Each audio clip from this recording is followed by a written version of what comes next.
Hello everyone, welcome to our YouTube channel SK Sankalp. Myself SK.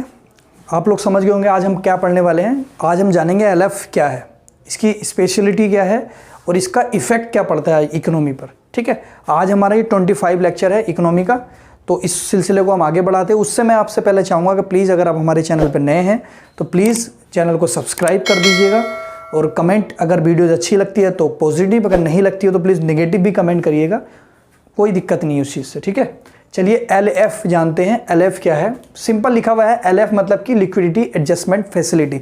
इसको मैं पहले इसलिए लिख देता हूँ क्योंकि टाइम थोड़ा कम लग जाता है, नहीं तो इसको लिखने में भी 2-3 मिनट लग जाएगी तो वीडियोस लंबी लगती है फिर। तो एलएफ का मतलब होता है लिक्विडिटी एडजस्टमेंट आपकी फैसिलिटी। ठीक है, तरलता समायोजन सुविधा। चलिए जानते हैं क्या है। आरबीआई ने 1994 में ये सुविधा स्टार्ट की, ये फैसिलिटी स्टार्ट की, जिसका नाम क्या था? Liquidity adjustment facility. आरबीआई ने 1994 में ये सुविधा स्टार्ट की और इस सुविधा के अंतर्गत ध्यान से सुन लेना, इस सुविधा के अंतर्गत दो प्रकार के लोन की शुरुआत की। एक आपका रेपो लोन और आपका दूसरा रिवर्स रेपो लोन। फिर से सुन लीजिएगा, 1994 में आरबीआई ने एलएफ की शुरुआत की। एलएफ क्या है? एक सुविधा है, फैसिलिटी है। इसके अंतर्गत आरबीआई ने दो लोन की सुविधा दी, रेपो लोन और रिवर्स रेपो लोन। वो क्यों दी? क्योंकि इन दोनों लोन की मदद से क्या कर सकती है आरबीआई? अर्थव्यवस्था में मुद्रा को नियंत्रित कर सकती है। कैसे? इस रेपो लोन की दरों को बदलकर, रेपो लोन की दरों को, रेट को बदलकर अर्थव्यवस्था में मुद्रा का नियंत्रण कर सकती है कि अर्थव्यवस्था में कितना पैसा जाना है, कितना नहीं जाना है। ये आरबीआई इस सुविधा से, इनके यूज करके, इनका प्रयोग करके अर्थव्यवस्था में कितना पैसा जाना है, कितना नहीं, ये नियंत्रण कर लेती है। वो कैसे, वो अलग विषय है। ठीक है, अभी मैं सिर्फ ये बता रहा हूं, इन दोनों को 1994 में स्टार्ट किया, इन दोनों लोन को, और इनकी दरों को ऊपर नीचे करके अर्थव्यवस्था में मुद्रा कितनी जानी है, कितनी नहीं, वो नियंत्रित करती है। कौन? आरबीआई। चलिए आज जानते हैं थोड़ा और कुछ हटकर। ये आपको दिख रहा होगा, आई होप।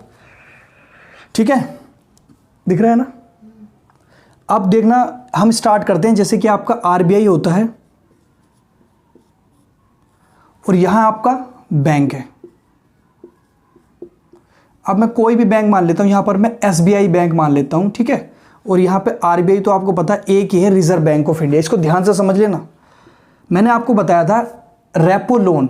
ठीक है, रेपो लोन जो है बैंक लेता है किससे? आरबीआई से। रेपो लोन बैंक लेता है आरबीआई से, लेकिन रेपो लोन लिया, इधर लगाना पड़ेगा टिक है। ठीक है, आरबीआई से बैंक ने रेपो लोन लिया, लेकिन ये ध्यान रखना, बैंक जो है एसबीआई, उसने लोन तो ले लिया, लेकिन ऐसा मत समझ लेना कि लोन लिया है और बदले में कुछ ना दिया हो। बदले में इसको वो सरकारी प्रतिभूति देता है, सरकारी प्रतिभूति, सरकारी सिक्योरिटी। ठीक है, सरकारी सिक्योरिटी देता है, मतलब कि एक पत्र देता है, पत्र, उसमें ये लिखा हुआ होता है कि हम जो है आरबीआई से इतना इतना पैसा ले रहे हैं और उस पर जो है ये हमारा लोन है और उस पर हम इतना इंटरेस्ट देंगे। ये सब बातें इस पर लिखी भी होती है, और ये भी लिखा होता है कि हम इतने दिन के लिए, जैसे रेपो लोन जो है 14 दिन के लिए होता है, बैंक जो है आरबीआई से 14 दिन के लिए लोन लेगा। समझ रहे ना आप? तो बैंकों को, जैसे एसबीआई बैंक है या फिर पीएनबी बैंक है या बड़ौदा बैंक है, तो ये सारे के सारे जो बैंक है, अगर रेपो लोन लेते हैं तो इन्हें सरकारी प्रतिभूति देनी पड़ती है। उस सरकारी प्रतिभूति पे जो बैलेंस लोन लिया है वो लिखा होता है और उस पर जो इंटरेस्ट देना है वो लिखा हुआ होता है, और उसकी अवधि लिखी भी होती है। जैसे ये लिखा हुआ है 14 दिन भी लिखा हुआ होगा, पैसे 1 करोड़ भी लिखा होगा, और 1 करोड़ लिया है तो उस पर इंटरेस्ट भी लिखा हुआ होगा, 3% है, 14 दिन भी लिखा हुआ होगा, सब लिखा हुआ होगा। समझ रहे ना आप? तो एक सुविधा जो आरबीआई ने रखी है, किस सुविधा के तहत? ये रेपो लोन तो है ही है, ये तो लेने का अधिकार है, लेकिन आरबीआई ने ये सुविधाएं भी रखी है कि जैसे रेपो लोन की जो डेट है 14 दिन की है,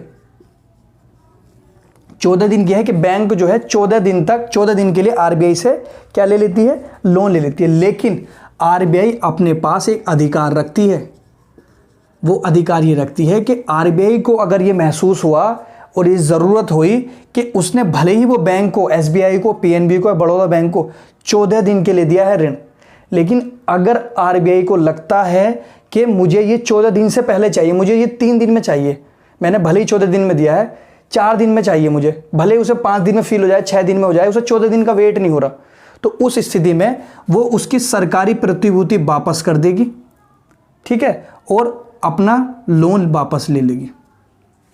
ये अधिकार कौन रखती है अपने पास? आरबीआई। ये सुविधा कौन रखती है अपने पास? आरबीआई। ये सुविधा अपने पास रखती है आरबीआई इस तरीके की कि ठीक है, रेपो लोन तो बैंकों को दे दिया 14 दिन के लिए, क्योंकि रेपो लोन जो होता है 14 दिन के लिए होता है, लेकिन अगर आरबीआई को 3 दिन में ऐसा लगने लगे, 4 दिन में ऐसा लगने लगे, 1 दिन में ऐसा लगने लगे, 5 दिन में ऐसा लगने लगे कि जो लोन दिया है वो मुझे वापस चाहिए, तो उस स्थिति में जो बैंक ने उनको सरकारी सिक्योरिटी दी है वो उनकी सरकारी सिक्योरिटी वापस कर देगा आरबीआई और उनसे अपना लोन वापस ले लेगा। ठीक है, समझ में आया होगा? आपने सुना होगा अभी रेपो रेट, पिछले लेक्चर मैंने आपको पढ़ा है रेपो रेट। तो रेपो लोन क्या है? तो बेटा रेपो लोन वही है, बस इसमें क्या है, जिस दर से आरबीआई जो है बैंक से ब्याज लेता है वो रेपो रेट कहलाती है, वो रेपो रेट कहलाती है, और कुछ थोड़ी है रेपो रेट। जैसे 1 करोड़ लिया तो 1 करोड़ तो रेपो लोन है, लेकिन उस पर अगर 2% का क्या लगा दिया, ब्याज लगा दिया, तो वो क्या है, 2% रेपो रेट है।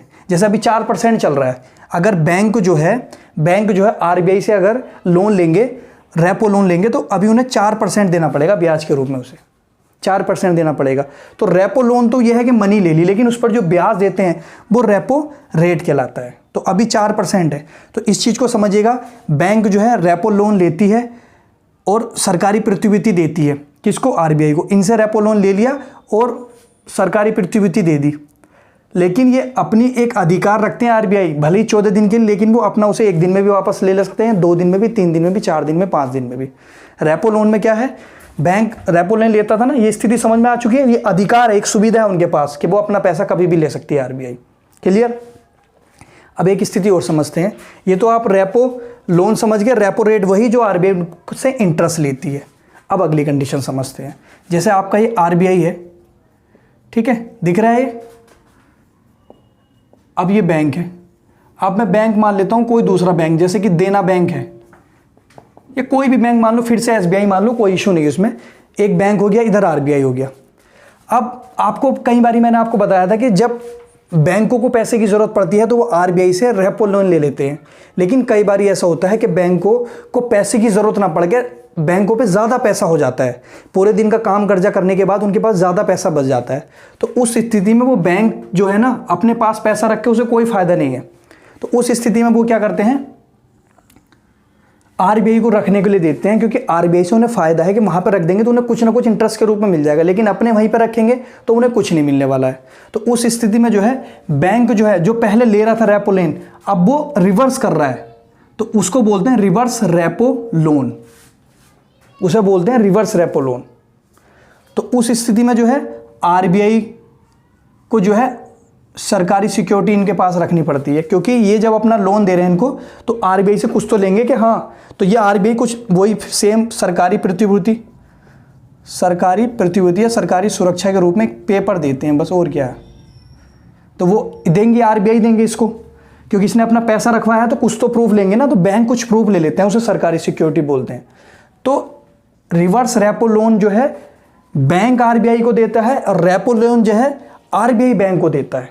ठीक है, वो रिवर्स कर रहा है, क्योंकि उसके पास पैसा ज़्यादा हो गया बैंकों के पास, तो वो वापस कर रहा है कि रख लो हमारा पैसा, वो इसलिए क्योंकि वो अपने पास रखे तो प्रॉफिट नहीं मिलता है, आरबीआई के पास रखेंगे तो कुछ ना कुछ इंटरेस्ट मिल जाएगा। तो वो इंटरेस्ट क्या है, आरबीआई अपनी मर्जी से इनको इंटरेस्ट देती है, फिर आरबीआई अपनी मर्जी से इंटरेस्ट देती है, वो क्या कहलाता है, रिवर्स रेपो रेट।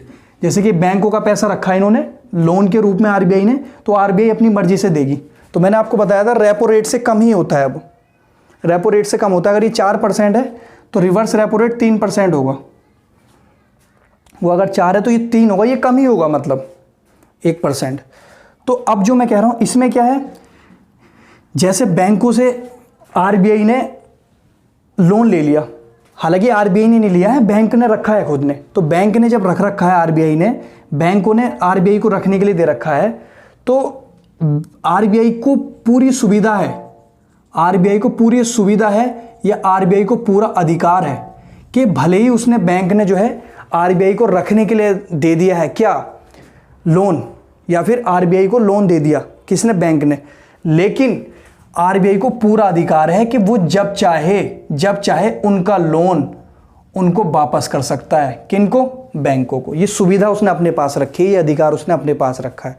ठीक है, जब उसको लग रहा है कि मेरा पास ब्याज देने के लिए नहीं है ना, मेरी मर्जी नहीं है कि मैं देना बैंक का या एसबीआई बैंक का या पीएनबी बैंक का लोन अपने पास रखूं, या जो लोन लिया है मैं अपने पास रखूं, वो नहीं रख रहा, तो वो अपनी मर्जी से, भले उसने बैंक ने 14 दिन के लिए दे दिया, तो वो 1 दिन में, 2 दिन में, 3 दिन में अपनी सरकारी सिक्योरिटी जो दी थी उनको वो वापस ले लेगा पेपर, और उनका लोन जो है उनको वापस कर देगा।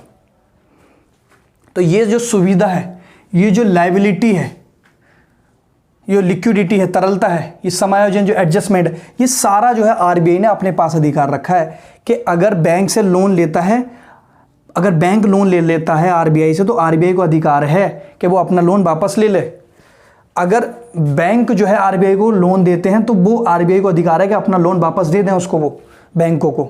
समझ में आ रहा है ना आप? तो यही आपका क्या है, लिक्विडिटी एडजस्टमेंट फैसिलिटी है। रेपो लोन अलग चीज़ होती है, रेपो रेट अलग चीज़ होती है। रेपो लोन वो लोन जो लेते हैं उस पर जो इंटरेस्ट होता है वो रेपो रेट होता है। रिवर्स रेपो लोन जो बैंक जो आरबीआई को पैसा रखने के लिए देती है, लेकिन आरबीआई जो फिर बैंकों को जो इंटरेस्ट पे करता है वो रिवर्स रेपो रेट होता है। सरकारी प्रतिभूति ये देनी ही पड़ती है, कुछ ना कुछ प्रूफ तो देना पड़ेगा। अगर आप जो है किसी से पैसे लोगे तो कुछ ना कुछ प्रूफ देना पड़ेगा उसको।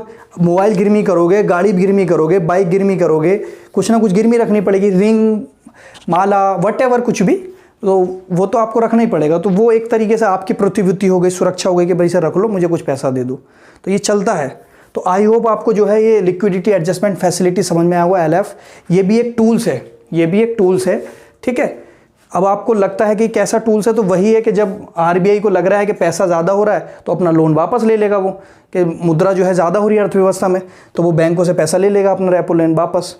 ठीक है, अगर उसे लग रहा है कि जो है बैंकों में ज़्यादा पैसा नहीं है, बैंकों ने उनके पास रख रखा है, तो वो आरबीआई जो है उनका पैसा वापस कर देगा कि जो है मुद्रा बाजार में होनी चाहिए। तो अर्थव्यवस्था में मुद्रा कितनी होनी है, कितना नहीं, ये डिपेंड जाके आरबीआई पे ही करता है। आरबीआई को लगता है कि इन लोन जो है ज़्यादा हो गया लोगों के पास, लोग इन बैंक जो है लोगों को ज़्यादा दे रहे हैं आरबीआई से ले लेकर, तो आरबीआई अपना लोन वापस मंगवा लेती है। ठीक है, और यहाँ पर जो है लोगों के पास पैसा नहीं बचा तो आरबीआई जो है उनका लोन वापस कर देती है, फिर बैंक जो है लोगों को देते हैं। तो ये कुल मिला के एक सिस्टम है। आई होप आपको ये समझ में आया होगा। प्लीज़ वीडियोज़ हमारी अच्छी लगी हो तो चैनल को सब्सक्राइब जरूर कर दीजिएगा। आज के लिए इतना रखते हैं। Thank you so much.